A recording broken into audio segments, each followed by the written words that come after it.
Le changement climatique et ses conséquences sur la vigne. En marge du salon Vinexpo qui se poursuit à Bordeaux, les professionnels du vin sont invités ce mardi à débattre sur les aspects scientifiques, techniques et économiques de cette évolution, parce que le réchauffement climatique est un véritable enjeu d'avenir pour la filière. Jean-Pierre Stahl, Pascal Lécuyer. Act for Change, c'est une prise de conscience collective et il est temps d'agir pour limiter l'impact du changement climatique qui déjà se traduit par des vignes plantées par exemple en Angleterre. Il va faire plus chaud.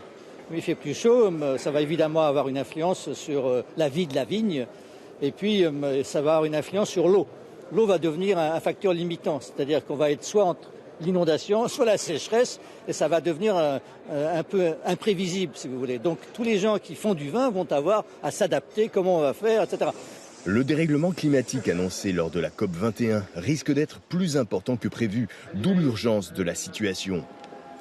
Un certain nombre de ces gaz à effet de serre, je pense par exemple au CO2, s'accumulent et restent très longtemps dans l'atmosphère. Donc si on n'agit pas maintenant, les conséquences à long terme seront vraiment beaucoup plus catastrophiques que si on agit maintenant. L'objectif de la conférence de Paris, de l'accord de Paris, c'est de limiter le réchauffement globalement à 2 degrés.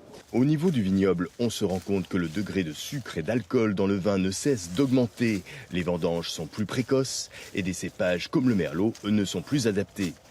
À l'intérieur des cépages traditionnels, on va étudier la diversité des clones. Certains individus résistent mieux à des fortes températures et on va orienter la sélection sur ces clones-là. Deuxième axe, les pratiques viticoles. Protéger la vigne, les feuillages, l'enherbement pour résister aux fortes températures. À plus long terme, d'ici 15 à 20 ans, les chercheurs réfléchissent à de nouveaux cépages résistants au changement climatique et aux maladies pour utiliser moins de pesticides.